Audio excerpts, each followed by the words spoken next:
Bonjour à toutes et à tous et bienvenue dans cette nouvelle vidéo sur les valeurs booléennes. Alors qu'est-ce que ça veut dire et pourquoi est-ce qu'on voit les valeurs booléennes? C'est essentiel de comprendre car c'est la base logique des futures fonctions d'analyse qu'on va apprendre ensemble. Vous allez voir, c'est très simple et c'est pour ça qu'on va le faire dans une petite vidéo d'une dizaine de minutes. Pour commencer, on va déjà expliquer ce qu'on entend par valeurs booléennes. On va vulgariser, vous allez voir, c'est très simple, vous les utilisez tous les jours. Valeurs booléennes, elles sont deux. La première c'est vrai, la deuxième c'est faux. Donc vous les utilisez tous les jours. Pourquoi est-ce qu'elles sont importantes?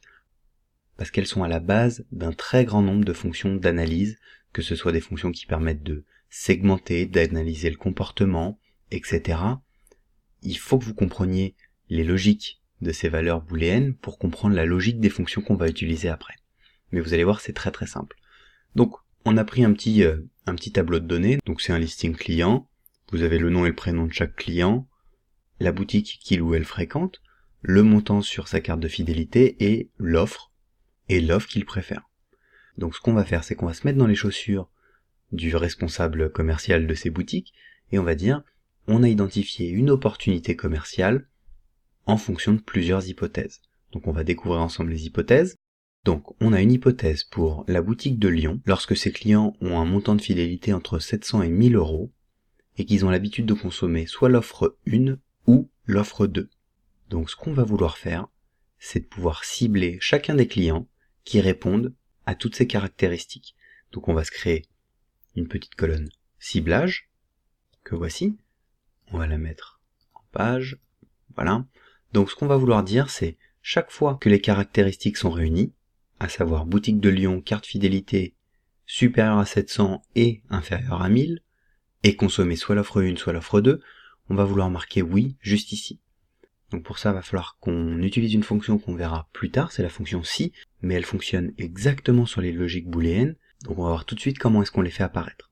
Donc, pour faire apparaître si un critère est vrai ou il est faux, comme d'habitude, j'ouvre ma cellule avec le égal, et je vais aller chercher dans ma colonne boutique, si la cellule en face de laquelle je suis est bien égale à Lyon.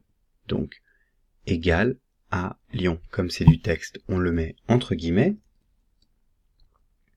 comme ceci, et vous voyez dans le petit aperçu, il me dit déjà que c'est faux. On s'assure que notre formule est juste, on va l'incrémenter, on voit que quand c'est Lyon c'est vrai, quand c'est pas Lyon c'est faux. Super, donc vous voyez, très facile pour faire apparaître un opérateur booléen, on écrit juste l'égalité à l'intérieur de la cellule. Compte tenu de ce qu'on vient de voir, maintenant on va faire la même chose pour la carte de fidélité. Donc, si je respecte la même logique, ils me disent, il faut que le montant sur la carte de fidélité, donc celui-ci, soit inférieur à 1000, donc ça c'est bon, et on a dit qu'on voulait qu'il soit supérieur à 700 euros. Je tapais entrée, là il me dit que c'est faux.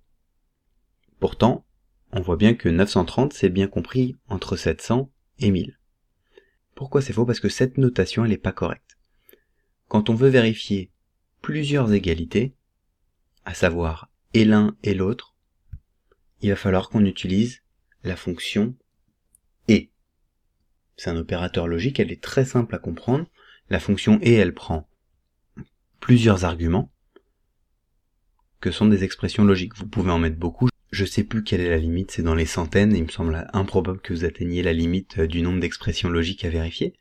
Donc, ce qu'on va faire, tout simplement, c'est qu'on va vérifier si cette valeur, elle est supérieure à 700, et il faut qu'elle soit également, donc cette même valeur, qu'elle soit également inférieure à 1000. Je ferme la parenthèse, donc je viens bien de dire ma valeur est bien supérieure à 700 et inférieure à 1000. Il faut que ces deux expressions-là soient vraies pour que la fonction me retourne vrai. Et donc on voit bien, 1032 c'est bien supérieur à 1000, donc c'est faux, 777 c'est bien compris, etc. Et maintenant, offre 2, vous avez bien compris que ça marchait à peu près comme le et.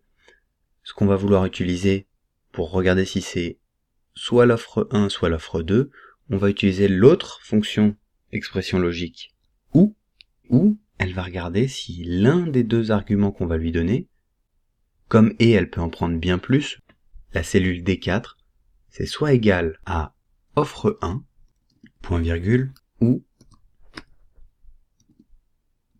offre 2.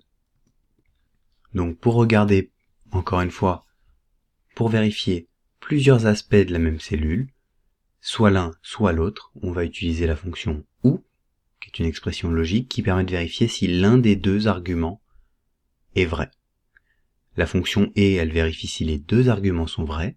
La fonction OU vérifie si l'un des deux arguments est vrai.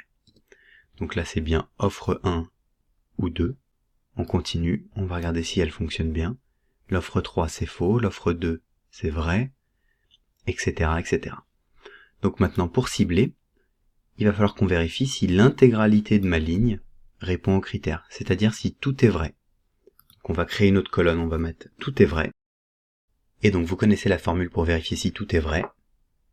Il suffit tout simplement d'utiliser la fonction « et » d'aller vérifier si ça, c'est vrai. Alors pas besoin d'utiliser des guillemets parce que « vrai », c'est une valeur booléenne qui est comprise dans le langage Google Sheet. Pas besoin de lui mettre des guillemets. Ça égale vrai. Et ça égale vrai. Donc qu'est-ce qu'on vient de lui dire? On vient de lui dire, dis-nous que c'est vrai si et G4, et H4, et I4 sont vrais. Là, j'ai un faux, donc c'est faux. Ici, j'ai un faux, donc c'est faux. Là, on voit bien que toute la ligne est vraie, donc j'ai vrai. Donc maintenant, ça devient beaucoup plus facile pour le ciblage. On va tout simplement lui dire, si ça, c'est vrai, alors le ciblage est oui, sinon, pas de ciblage. Si notre hypothèse est vérifiée, alors cible-le, sinon le cible pas. On va voir la fonction si dans une prochaine vidéo, vous inquiétez pas, vous avez le lien qui s'affiche juste en haut. Très très bien. Donc vous voyez maintenant, j'ai bien oui à chaque fois que mon hypothèse est vérifiée. On va prendre celui-ci. Vous voyez qu'automatiquement, mon ciblage se met à jour en fonction de mes hypothèses. Alors on n'est pas obligé de passer par les valeurs booléennes pour écrire cette fonction-là. C'est juste pour que vous compreniez bien le fonctionnement de ces opérateurs booléens qui vérifient tout simplement si une expression est vraie ou si elle est fausse et qui permet d'influencer l'action d'une fonction. Là, en l'occurrence, c'est la fonction si, mais il y en a bien d'autres qu'on va voir à travers nos vidéos. Voilà, c'est terminé pour ces valeurs booléennes. C'était essentiel que vous les connaissiez. C'est pas dur. Le mot est un peu barbare, mais c'est très simple à comprendre. Je vous propose qu'on continue tout de suite avec la prochaine vidéo. N'oubliez pas de vous abonner à la chaîne et de cliquer sur la petite cloche des notifications pour être à jour des dernières actualités de la chaîne et de nos dernières vidéos. Et moi, je vous retrouve dans la prochaine vidéo. À très bientôt.